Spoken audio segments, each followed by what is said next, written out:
എങ്ങനെയാണ് പറയേണ്ടതെന്ന് അറിയില്ല. പറഞ്ഞാൽ സ്ത്രീവിരുദ്ധ ചാപ്പ് കിട്ടുമെന്നും അറിയില്ല. കിട്ടിയാലും തരക്കേടില്ല. അമ്മയും ഒരു സ്ത്രീയാണ്. ആ കണ്ണുനീര് കേരളത്തിന്റെ വേദനയാകുന്നൊരു വല്ലാത്ത ദിവസം. അത് പറയാൻ കഴിവില്ലെങ്കിൽ പിന്നെ ഈ കോട്ടുമെടുത്തിട്ട് ഇവിടെ വന്നിരുന്നിട്ട് കാര്യമുണ്ടോ?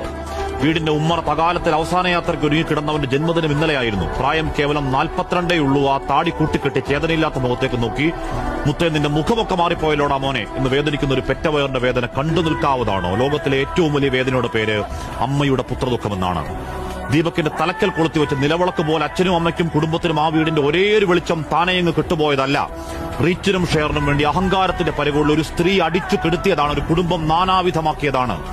അങ്ങേയറ്റം വേദന ഉണ്ടാക്കുന്ന ഒരു ആത്മഹത്യയിലേക്ക് ചാടി വീണ് അവരുടെ രാഷ്ട്രീയവും മതവും ചികഞ്ഞ് 10 വോട്ടിനുള്ള സ്കോപ്പുണ്ടോ എന്ന് നോക്കുന്നവരുണ്ട്. ചെറുനക്കുന്ന ചെന്നായ്ക്കൾ അത്തരക്കാരെ വിട്ടേക്ക്. ഇവിടെ പ്രശ്നം അതല്ല. അക്കാലം അത്രയും എല്ലാവരും നല്ലത് മാത്രം പറഞ്ഞൊരാൾ രാവന്തിയോളം കഷ്ടപ്പെട്ട് അധ്വാനിച്ച് കുടുംബത്തിന് വേണ്ടി ജീവിച്ചൊരുത്തനെ സോഷ്യൽ മീഡിയ കമ്പോളത്തിന് വേണ്ടി സൈബർ ആൾക്കൂട്ടക്കൊലയിൽ തൂക്കിവിറ്റ് കഴിവേറ്റിയതാണ്. നവീൻ ബാബുവിന്റെ കാര്യത്തിൽ എപ്പോഴും പറഞ്ഞതുപോലെ മരിച്ചുപോയവർക്ക് വേണ്ടി ആഞ്ഞുവാദിക്കൽ ഉത്തരവാദിത്തമെന്ന ബോധ്യത്തിൽ മാത്രമല്ല, വീഡിയോ പലയാവർത്തി കണ്ട ബോധ്യത്തിൽ പറയുന്നു. ആ യുവാവ് 110% നിരപരാധി. ഭാരമുള്ളൊരു ബാഗ് ഉയർത്തുമ്പോൾ അറിയാതെ പറ്റിയത് റീച്ചിന് പറ്റിയ ഒരു കോപ്പ് കിട്ടിയ ആനന്ദത്തിൽ ചിരിച്ചുകൊണ്ട് ലൈംഗികാതിക്രമം പകർത്തിയെന്ന് ആരോട് പറയലാണ്? ആദ്യമിട്ടൊരു വീഡിയോ എറിച്ചില്ല. പിന്നെ ആ സ്ലോ മോഷൻ പല ആംഗിളിൽ എഡിറ്റ് ചെയ്ത് സാരോപദേശം തള്ളിക്കയറ്റിയ വീഡിയോ ഇന്നലെ അപ്പോൾ 27 ലക്ഷം പേര് കണ്ടെങ്കിൽ ഒരുത്തനെ പച്ചക്ക് വെട്ടിക്കീറി ഇറച്ചി കഷ്ണം വിൽപ്പനയ്ക്ക് വെച്ചതിന്റെ കൂലിയാണ്. കഷായം ഗ്രീഷ്മയ്ക്കും കൂടത്തായി ജോലിക്കും വേണ്ടി വാദിച്ചവർ ഇവിടെയും ഒരു ഹാഷ്ടാഗ് അവൾക്കൊപ്പം ഉണ്ടാക്കി ഇറങ്ങുന്നുണ്ട്. സ്ത്രീപക്ഷ കാപട്യങ്ങളെ നാണമുണ്ടോ?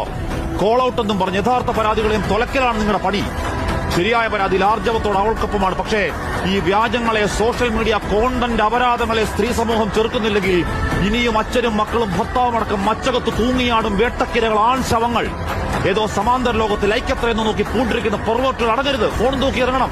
ഗോവിന്ദാപുരത്തെ അമ്മയുടെ കണ്ണുനീരും മകന്റെ വായ്ക്കരയും കൂടി പിടിച്ച് വീഡിയോ ഒരു മ്യൂസിക് എടുത്ത് തള്ളിക്കയറ്റ്. അങ്ങോട്ട് കുത്തിക്കയറട്ടെ ലൈക്കും ഷെയറും. തീരട്ടെ നിന്റെയൊക്കെ മുടിഞ്ഞ ആർത്തി.